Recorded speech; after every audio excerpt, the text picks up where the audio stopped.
International market entry strategies.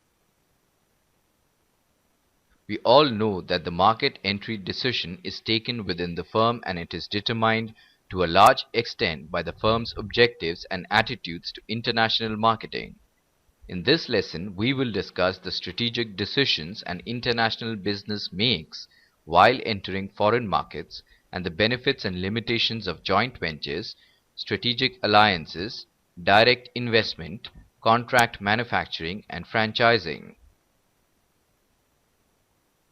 After going through this presentation, you should be able to explain market entry decisions, describe joint ventures, define strategic alliances and direct investment, analyze contract manufacturing, explain franchising and exporting. The three basic strategic decisions that a firm contemplating foreign expansion make are evaluating the markets to enter, when to enter those markets, and on what scale. The choice must be based on an assessment of a nation's long-run profit potential. This potential is a function of several factors, such as detail of the economic and political factors that affect the potential attractiveness of a foreign market, balancing of benefits, costs, and risks associated with doing business in that country. Potential long-run benefits bear little relationship to a nation's current stage of economic development or political stability. Timing of entry. Once attractive markets have been identified, it is important to consider the timing of entry. The advantages frequently associated with entering a market early are commonly known as first mover advantages. Scale of entry and strategic commitments. Another issue that an international business needs to consider when contemplating market entry is the scale of entry. Entering a market on a large scale involves the commitment of significant resources. For example, ING had to spend several $billion to acquire its US operations. A joint venture is a strategic alliance where two or more parties, usually businesses, form a partnership to share markets, intellectual property, assets, knowledge, and of course profits. A joint venture differs from a merger in the sense that there is no transfer of ownership in the deal. Joint ventures enable companies to share technology and complementary IP assets for the production and delivery of innovative goods and services. For the smaller organization with insufficient finance and/or specialist management skills, the joint venture can prove an effective method of obtaining the necessary resources to enter a new market. This can be especially true in attractive markets where local contacts, access to distribution, and political requirements may make a joint venture the preferred or even legally required solution. A major problem is that joint ventures are very difficult to integrate into a global strategy that involves substantial cross-border trading. In such circumstances, there are almost inevitably problems concerning inward and outward transfer pricing and the sourcing of exports, particularly in favor of wholly owned subsidiaries in other countries. Many joint ventures fail because of a conflict in tax interest between the partners. A strategic alliance is when two or more businesses join together for a set period of time. The businesses usually are not in direct competition but have similar products or services that are directed towards the same target audience. The goal of alliances is to minimize risk while maximizing your leverage and profit. Alliances are often confused with mergers, acquisitions, and outsourcing. Outsourcing is simply a way of purchasing a functional service for the company. Gaining capabilities. Easier access to target markets, sharing the financial risk, winning the political obstacle, and achieving synergy and competitive advantage are the benefits of strategic alliance. Several limitations and drawbacks of alliance formation, however, may accompany the benefits of forming a strategic alliance. Losing proprietary know-how is also considered to be a high-impact drawback of forming alliances. Control-related problems, unequal gains, differences in cultural values, role ambiguity, and facing antitrust charges are the limitations of strategic alliance. Through foreign direct investment, a firm invests directly in facilities to produce and/or market a product in a foreign country. FDI takes on two main forms. The first is a greenfield investment, which involves the establishment of a wholly new operation in a foreign country. The second involves acquiring or merging with an existing firm in a foreign country. The four main benefits of FDI to host country are resource transfer effects, employment effects, balance of payment effect, effect on competition and economic growth. FDI can make a positive contribution to a host economy by supplying capital, technology, and management resources. The effects of FDI on employment are both direct and indirect. Direct efforts arise when a foreign MNE employs a number of host country citizens. If the FDI is a substitute for imports of goods or services, it can improve the current account of the host country's balance of payments. When FDI takes the form of a greenfield investment, the result is to establish a new enterprise, increasing the number of players in a market and thus consumer choice. Limitations are possible adverse effects on competition within the host nation.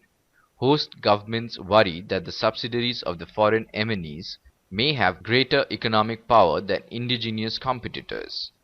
Adverse effects on the balance of payments. There are two main areas of concern with regard to the balance of payments. First is initial capital inflow and second is foreign subsidiary imports. The perceived loss of national sovereignty and autonomy. Many host governments worry that FDI is accompanied by some loss of economic independence. Contract manufacturing is a process that established a working agreement between two companies. As part of the agreement, one company will custom produce parts or other materials on behalf of their client. In order to secure contract manufacturing jobs, the contract manufacturer usually initiates discussions with the potential client. The task is to convince the prospective customer that the manufacturer can use their facilities to produce quality goods that will meet or exceed the expectations of the customer. The advantages are lower costs, flexibility and access to outside expertise in selling the product, and lower capital requirements. Since there is no need to produce anything, contract manufacturing works if the company gets involved with the right company. The company engaging in the contract with the manufacturer may assume too much or make the wrong assumptions. It is hard to track prices when the market changes because the emphasis may be placed on the wrong company. Another problem that can occur is the company may need to deal with suppliers for the products they are selling. However, the supplier may only want to deal with the original manufacturer. Franchising is basically a specialized form of licensing in which the franchisor not only sells intangible property, normally a trademark to the franchisee, but also insists that the franchisee agree to abide by strict rules as how it does business. Product franchisee, manufacturing franchisee, business franchisee venture, social franchising, and event franchising are different types of franchising. The first thing franchisees offer franchisees is a strategic identity that is not only effective, it has cumulative market impact. Corporate brand identities are proven. Advertising can be one of the biggest expenses for any new business and for good reason. Next to advertising and branding, a franchisee enjoys the protected reputation of the franchisor.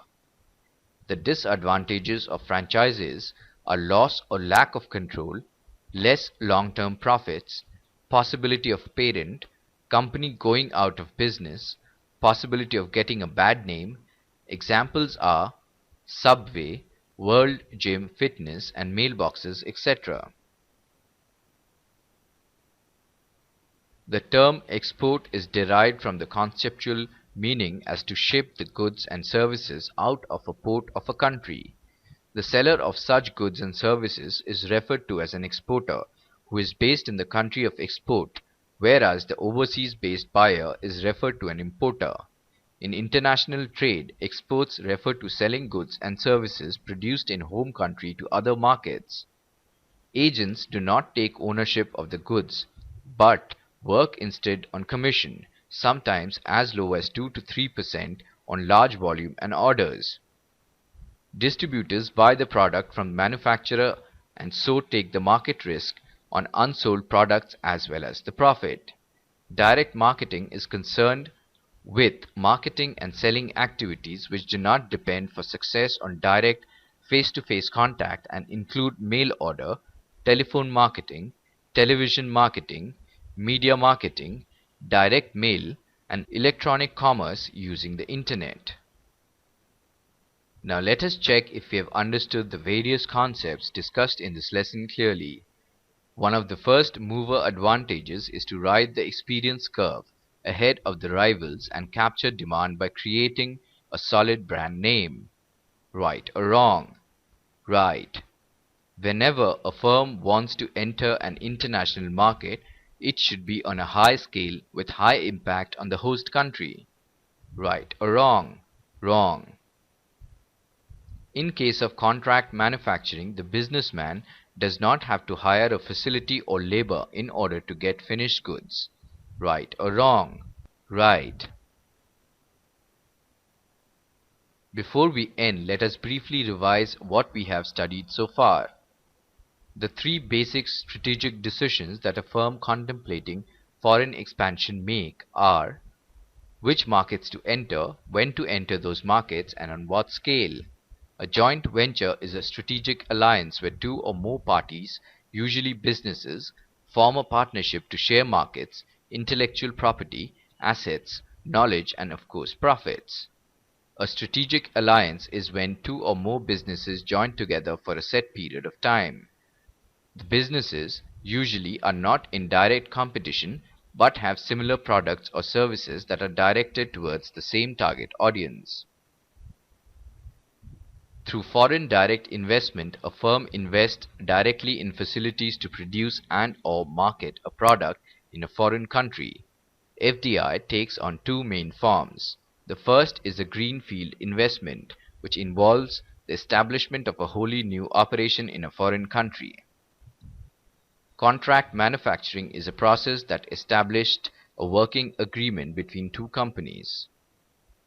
Franchising is basically a specialized form of licensing in which the franchisor not only sells intangible property, normally a trademark, to the franchisee, but also insists that the franchisee agree to abide by strict rules as how it does business. The term export is derived from the conceptual meaning as to ship the goods and services out of the port of a country. In international trade, export refers to selling goods and services produced in home country to other markets.